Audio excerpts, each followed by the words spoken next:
तुम भगवान नहीं, तुम तो कोई दुस्साहसी पाखंडी हो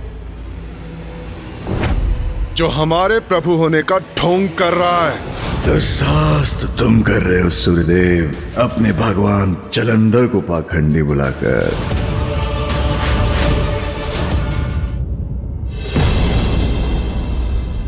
स्वामी, मैंने कहा था ना आपसे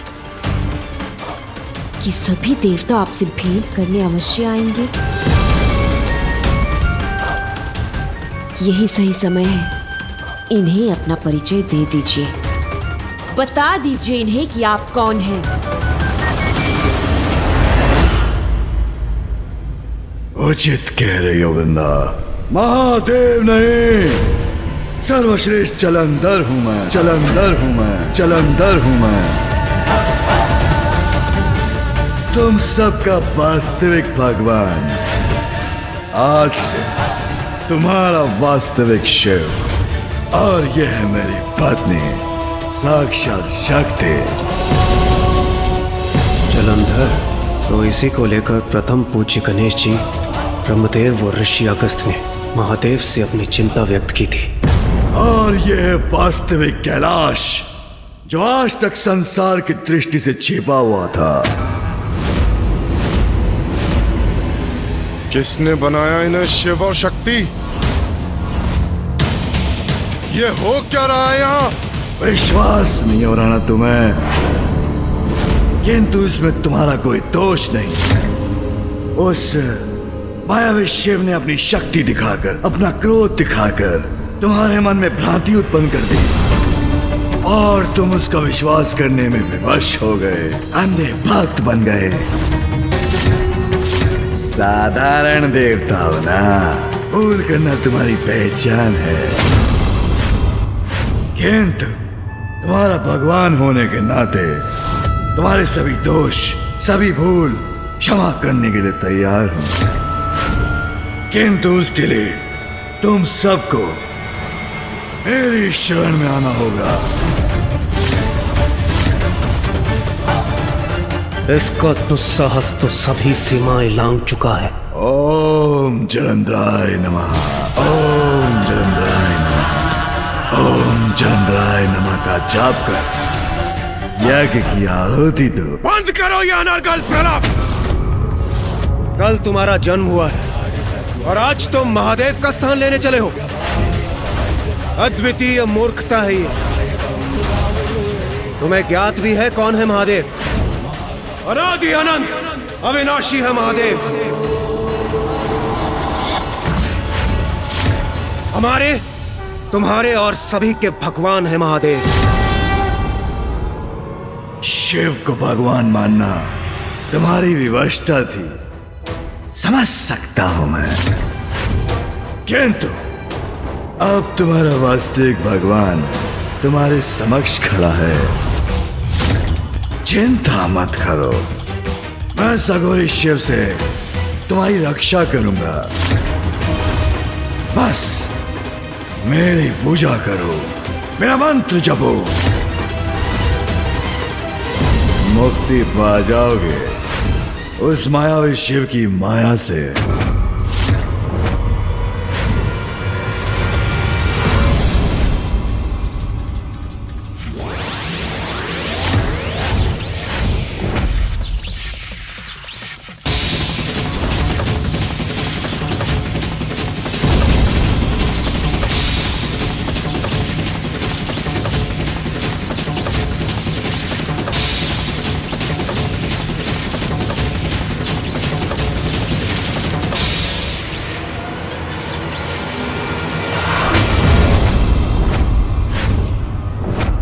प्रकट हो चुका हूं, पहचानो मुझे, मैं हूं तुम्हारा ईश्वर। अभिवादन करो मेरा।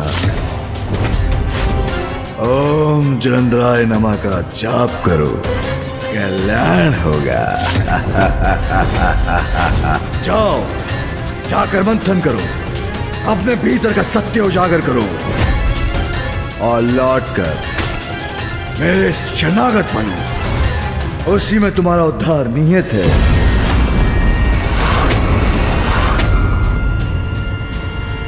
सुना नहीं क्या कहा प्रभु ने? भगवान जलंधर के विश्राम का समय हो चुका है। आप लोग प्रभु का प्रसाद ग्रहण करें और प्रस्थान करें यहाँ से।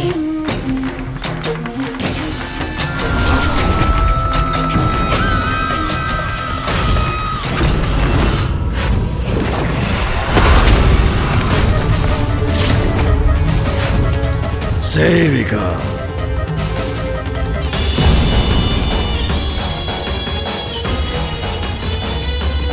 ये प्रसाद इन सभी देवताओं को दे दो।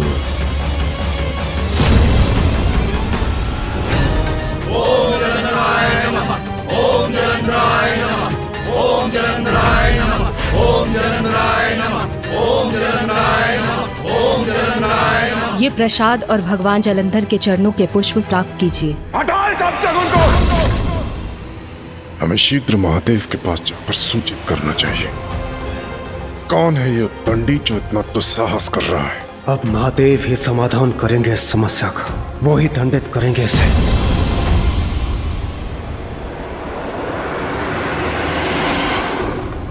महादेव, देखने में वो आप ही का प्रतिरूप।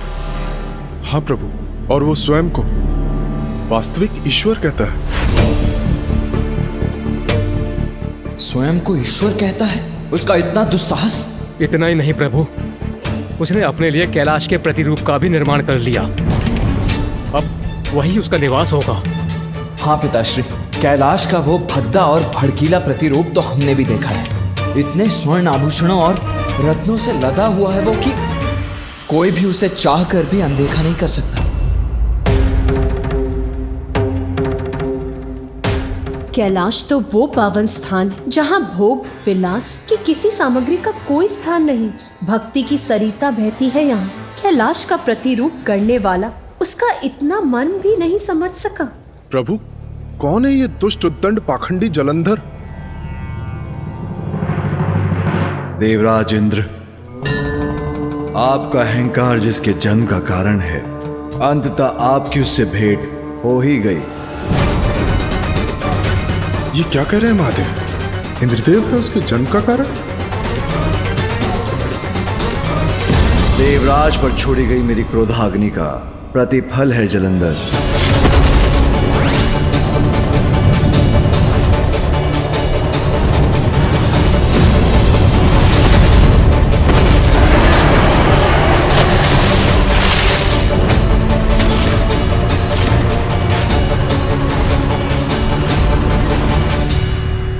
किंतु आप सभी उसके किस कृत्य से इतने चिंतित हैं? पिताश्री समझ क्यों नहीं रहे हैं? वो उन्हीं से स्पर्धा करने का अपराध कर रहा है। पिताश्री अभी भी संकट को गंभीरता से क्यों नहीं ले रहे? किंतु प्रभु, वो जो कर रहा है वो अत्यंत गंभीर है। स्वयं को भगवान कह रहा है। तो क्या हुआ देवराज? स्वयं को भगवान कहता है तो कहने दीजिए।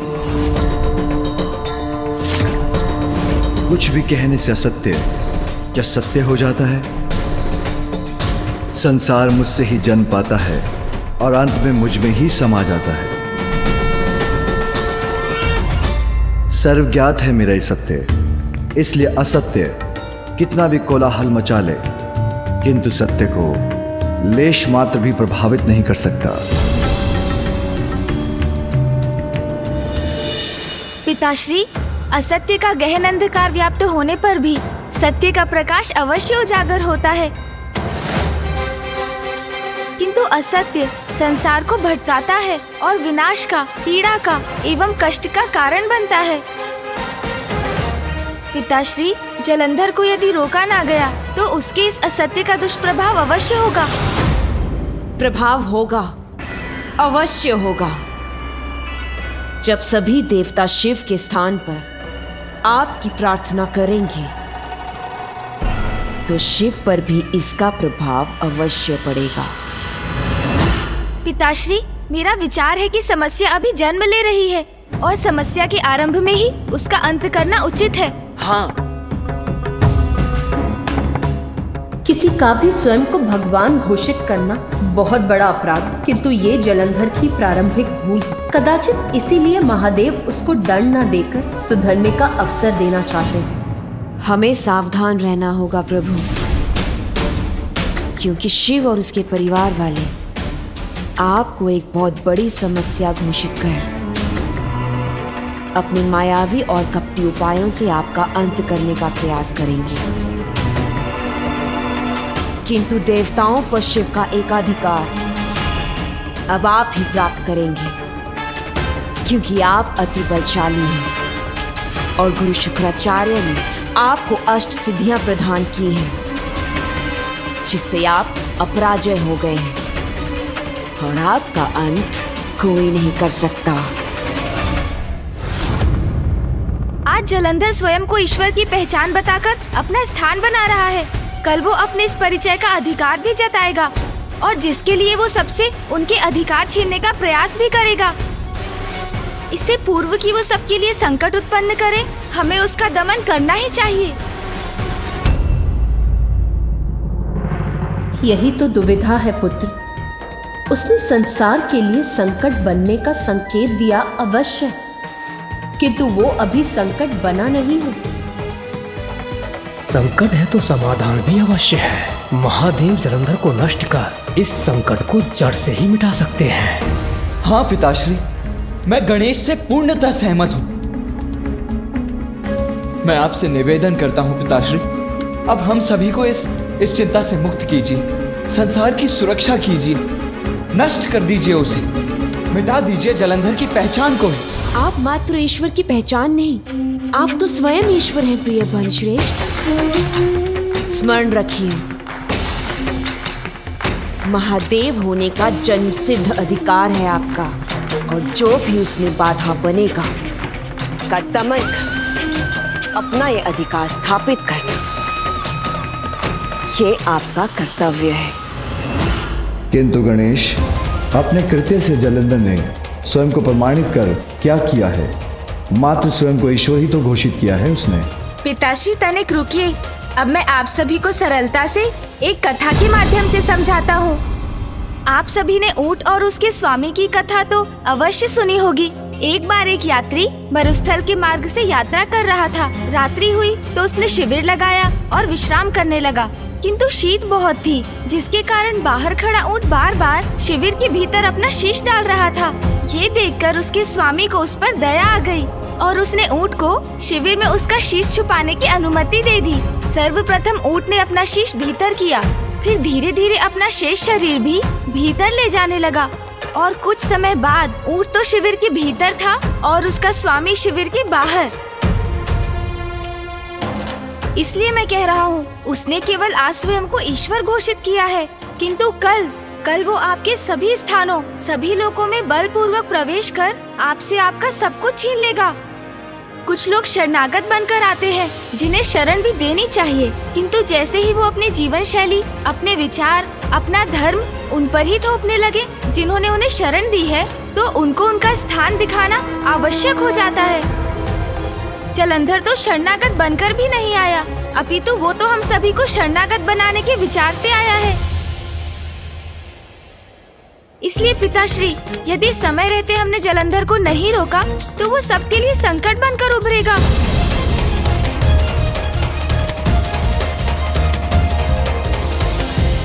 पुत्र गणेश, यदि जलंधर स्वयं को ईश्वर कहता है तो सत्य ही तो है।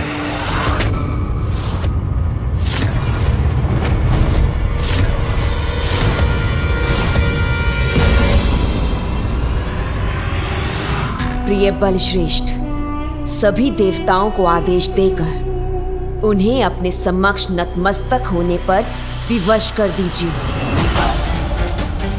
उचित कहती है वृंदा।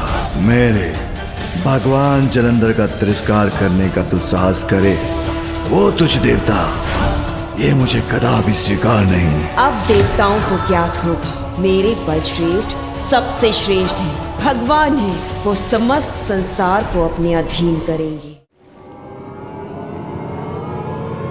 किंतु कैसे पिताश्री, ये सत्य कैसे है?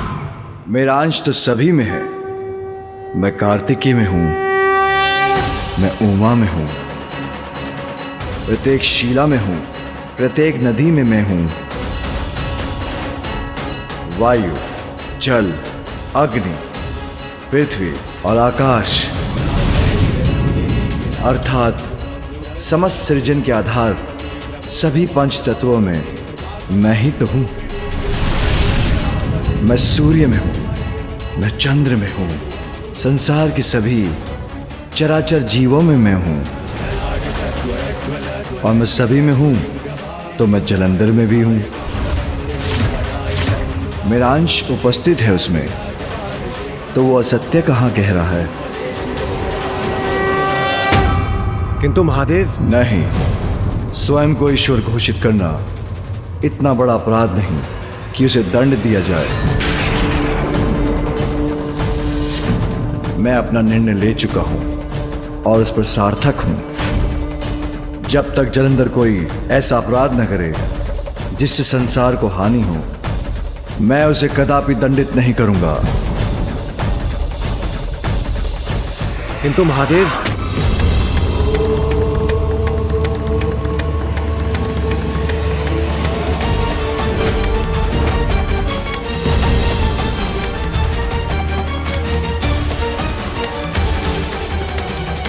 महादेव ने अपना निर्णय सुना दिया। यदि उनके अनुसार अभी कुछ करने की आवश्यकता नहीं है तो हमें भी प्रस्थान करना चाहिए। अब आप सभी हमें प्रस्थान करने की अनुमति दीजिए।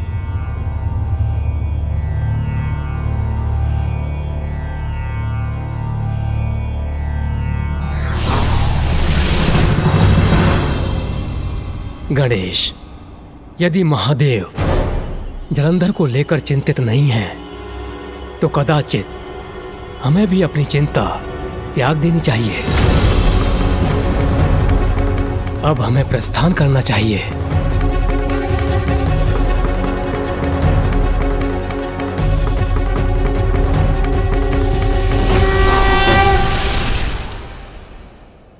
पुत्र गणेश, मुझे ज्ञात है इस घटना से तुम्हारा मन बहुत अशांत है। जब ये नवीन लोक उत्पन्न हुआ था तब मेरा मन भी बहुत व्याकुल हुआ था, किंतु जैसा कि ब्रह्मदेव ने कहा, यदि तुम्हारे पिताश्री शांत हैं तो हमें भी शांत रहना चाहिए पुत्र।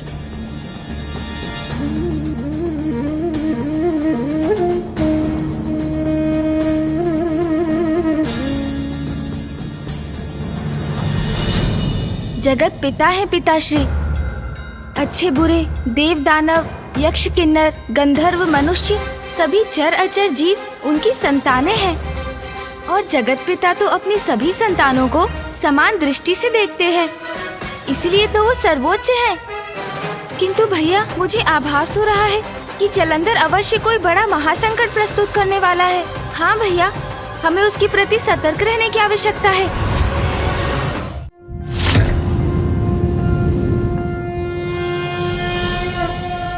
विकर्तनो विवस्वांश्च मार्तण्डो भास्करो रविः लोकप्रकाशकः श्रीमान् लोकचक्षुर्मुहेश्वरः लोकसाक्षी त्रिलोकेशः कर्ता हर्ता तमिस्त्रः तपनस्तापनश्चैव शुचिः सप्ताश्ववाहनः।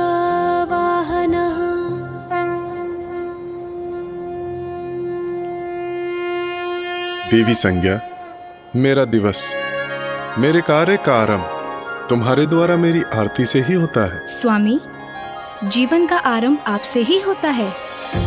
सभी प्राणी, समस्त प्रकृति, यहाँ तक कि वृक्ष आदि भी अपने जीवन के लिए आप पर ही निर्भर हैं। स्वामी, आपके उदय होने से नवीन दिवस का आरंभ होता है, इसलिए मेरा आपकी आरती करना उचित भी है और मेरा परम सौभाग्य भी।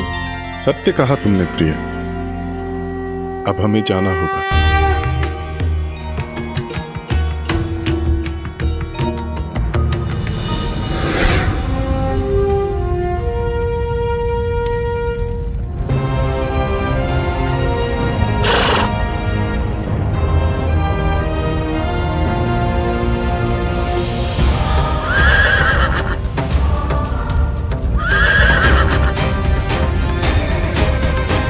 प्रकृति की गतिशीलता मुझ पर ही आधारित है, इसीलिए मेरी यात्रा में क्षणिक विलंब भी अनुचित होगा। आदिदेव नमस्तुभ्यं प्रभाकर नमोस्तुते।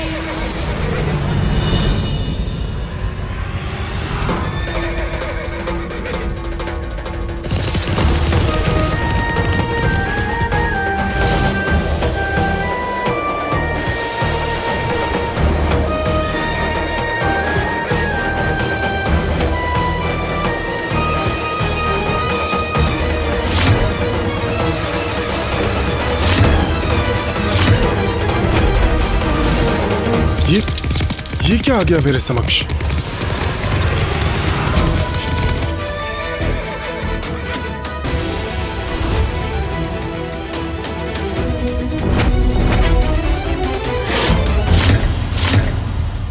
महादेव का त्रिशूल?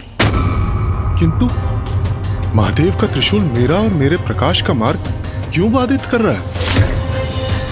महादेव का नहीं सूर्यदेव, ये तुम्हारे नवीन भगवान सर्वश्रेष्ठ जलंधर का त्रिशूल है। जलंधर?